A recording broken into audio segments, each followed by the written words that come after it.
దేని వెర్షన్ దానికి ఉంది. అయితే నేను ఇక్కడ చెప్పాలి ఏంటంటే ఈ భూమి కేవలం మనుషులు ఒక్కళ్ళకే కాదు బతికేందుకు, అన్ని జంతు జాతులకు ఉంది. కానీ పెటా లాంటి ఆర్గనైజేషన్స్ లేకపోతే మనుషులు కూడా అన్ని జంతువుల్ని సమానంగా చూడట్లేదు. మళ్ళీ గుర్తుపెట్టుకోండి మీరు.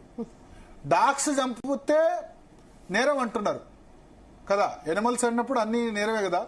మరి అదే కోడిని కోస్తే లేకపోతే మేకను కోస్తే తప్పని అనేవాళ్ళు లేరు. మరి అది ఎనిమలే కదా, అది ఎనిమలే కదా, దాన్ని చంపేవాళ్ళు నేరం.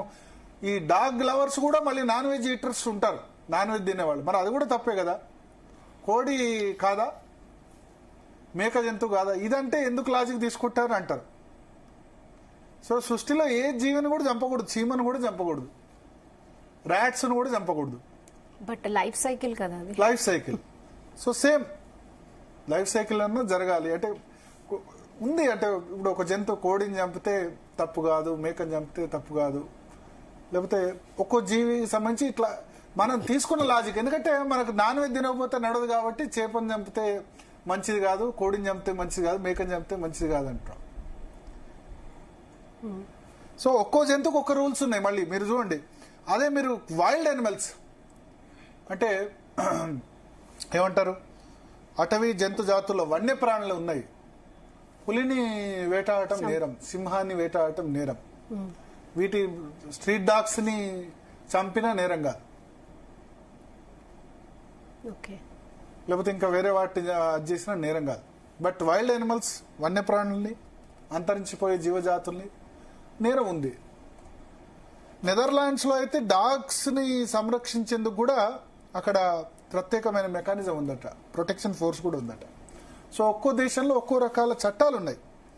నేనేమంటానంటే అల్టిమేట్ గా ఇప్పుడు సఫర్ అవుతున్న వాళ్ళకి తెలుస్తుంది, స్ట్రీట్ డాగ్స్ తో సఫర్ అవుతున్న వాళ్ళకి తెలుస్తుంది, మంకీస్ తో సఫర్ అవుతున్న వాళ్ళకి తెలుస్తుంది.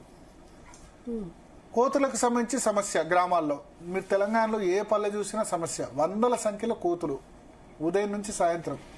మీరు భోజనాలు పెట్టుకున్నా సరే, ఏం పెట్టుకున్నా సరే వచ్చి అక్కడ ఉన్న వాళ్ళని తరిమేసి వెళ్తున్నాయి. కారణం ఏంటంటే అడవులు నశించాయి, పండ్లు ఫలాలు లేకుండా పోయినాయి, చెట్లు లేకుండా పోయినాయి.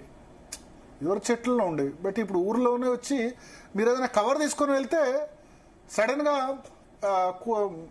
కోతి వచ్చేసి ఆ చేతిలోంచి కవర్ లాక్కుని వెళ్తుంది. ఎంత భయానక పరిస్థితులు. చాలా మంది చనిపోయిన వాళ్ళు కూడా ఉన్నారు. కోతు అటాక్ చేస్తుందన్న ఉద్దేశంతో కోతి సడన్ గా వచ్చి గీరితే ఏమవుతుంది, అటాక్ చేస్తే ఏమవుతుంది, అలా చనిపోయిన వాళ్ళు ఉన్నారు. మా ఊర్లో కూడా చనిపోయిన వాళ్ళు ఉన్నారు. అటువంటి కేసెస్ ఉన్నాయి. ఇట్లా ఇది జరిగిన సంఘటన, ఇవాళ నిజామాబాద్ లో జరిగిన సంఘటన.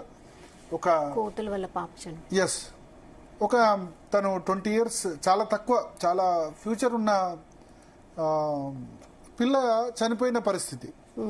సో రెండు సైడ్ల ఆర్గ్యుమెంట్ పదనుంది.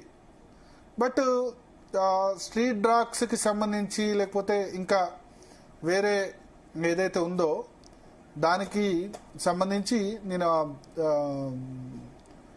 నిజామాబాద్ సంబంధించిన హాస్టల్ పోర్ట్ వాళ్ళ నుంచి దూకిందట. కావేరి అనే బాలిక గురుకులాల్లో ఉంటుంది, గురుకులాల్లో చదువుకుంటుంది. సో సడన్ గా వచ్చేసరికి తలకు తీవ్ర గాయాలై ఆమె చనిపోయిన పరిస్థితి. సో ఇట్లా రేబిస్ ద్వారా చనిపోయిన వాళ్ళు చాలా మంది ఉన్నారు. తర్వాత వేరే విధంగా చనిపోయిన వాళ్ళు ఉన్నారు. అందుకనే జేబీ పార్థివాలా, ఆర్ మహదేవ్ నేతృత్వంలో ధర్మాసనం ఇవాళ నిన్న ఒక జడ్జిమెంట్ ఇచ్చింది, వీటన్నిటి షెల్టర్ హోమ్స్ కు తరలించాలని. దీని మీద వెంటనే నిరసన వ్యక్తమైంది. రాహుల్ గాంధీ కూడా స్పందించారు, ఇది కరెక్ట్ కాదని చెప్పారు. చాలా మంది సెలబ్రిటీస్, సినిమా వాళ్ళు చాలా మంది చెప్పారు. అయితే నేనేం చెప్తానంటే మనం రెండు సైడ్ల యాంగిల్ చూడాలి. ఇప్పుడు రాహుల్ గాంధీ లేకపోతే జాన్ అబ్రహమో లేకపోతే ఇంకొకళ్ళు వాళ్ళ వీధుల పొంట నడిచేలేదు, వాళ్ళ ఇంట్లో వాళ్ళ పిల్లలు ఏం బయటకు వచ్చేది లేదు, సఫర్ అవుతుంది కింది వాళ్ళు, వాళ్ళ పరిస్థితి ఏంటి? అయితే చేయాల్సింది ఎవరు? యానిమల్ బర్త్ కంట్రోల్, మున్సిపాలిటీస్ చేస్తున్నాయా డ్యూటీస్? చేయట్లేదు. చేయాలంటే గనక వాటికి డబ్బులు కావాలి. యానిమల్ బర్త్ కంట్రోల్ చేయాలంటే ఒక్కో స్ట్రీట్ డాగ్ కి ఖచ్చితంగా ఆపరేషన్ చేయాలంటే చేయాలి. నువ్వు కొత్తగా యానిమల్ బర్త్ కంట్రోల్ చేసినా కొత్తగా పిల్లలు పుట్టకుండా నిరోధించగలం, కానీ ఆల్రెడీ ఉన్న వాటిని అయితే ఏం చేయలేవు కదా. ఎందుకంటే ఒక డాగ్ సంబంధించి సగటు వయసు ఎంతనో అంతకాలం ఆయుర్దాయం అయితే ఉంటుంది కదా. సో చాలా ప్రాబ్లం. కొన్ని యాక్సిడెంట్స్ కూడా అవుతూ ఉంటాయి. సడన్ గా కారు వెళ్తూ ఉంటే వస్తూ ఉంటాయి, దాని సడన్ బ్రేక్ వేయడంతో వెనుక, ఇవన్నీ చాలా ప్రాబ్లమ్స్ ఉన్నాయి. ఓకే. సో మన ప్రకృతిలో కూడా ఒక్కో జంతువుని ఒక్కో విధంగా చూస్తున్నాం, అన్నింటినీ సమానంగా చూడట్లేదు. యా.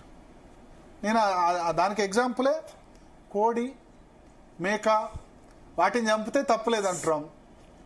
డాగ్స్ చంపితే నాన్ వెజ్ ఈటర్స్ కూడా దాన్ని తప్పు అంటున్నాం. సో సొసైటీ ఒక నామ్స్ క్రియేట్ చేసింది, కొన్ని చంపితే తప్పు అంటున్నాం. ఓకే. సో ఆ విధంగా ఉంది. బట్ అల్టిమేట్ గా ఇష్యూ ఏంటంటే రెండు సైడ్ల ఆర్గ్యుమెంట్స్ ఎప్పుడు కూడా ఉంటాయి. ఓకే. బట్ సఫరర్స్ లేకుండా చూడాల్సింది మళ్ళీ అల్టిమేట్ గా గవర్నమెంట్స్ రెస్పాన్సిబిలిటీస్ ఈ విధంగా ఉంటాయి. అందుకని సుప్రీంకోర్టు మొన్నటి దాని మీద అయితే స్టే విధించలేదు ఇవాళ. బట్ 3 జడ్జి బెంచ్ ఏం చేసిందంటే తీర్పును రిజర్వ్ చేసింది. ఓకే. చేసి ఈ మున్సిపల్ కార్పొరేషన్ చేయాలి దీనిలో. ఎందుకంటే మున్సిపల్ కార్పొరేషన్స్ గ్రామ పంచాయతీలు యాక్టివ్ ఉండి వాళ్ళు ఖచ్చితంగా మనుషుల్ని రిక్రూట్ చేసుకొని కుక్కలనైనా కోతులనైనా, కోతులను పట్టుకోవాలంటే కొండెంగలు.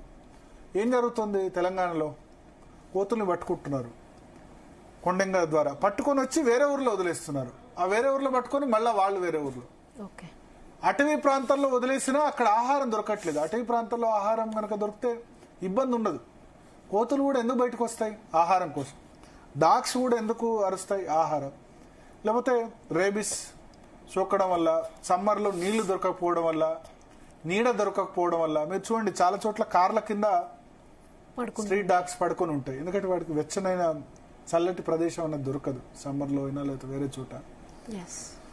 ఆ విధంగా ఆలోచిస్తే మనిషికి ఒక్కడికే భూమి మీద బతికే అర్హత ఉందా అంటే కాదు, అన్ని జంతువులు జాతులు. కానీ మనిషి అన్నవాడు చాలా తెలివై మిగతా జంతువులు అన్నిటి డిక్టేట్ చేస్తున్నాడు. నేను మాత్రమే బతకాలి, తర్వాత మిగతా వాళ్ళు ఎవరు నాకు బతికినా బతకకున్నా సంబంధం లేదు అనే విధంగా చేస్తున్నాడు. అందుకనే సమస్య.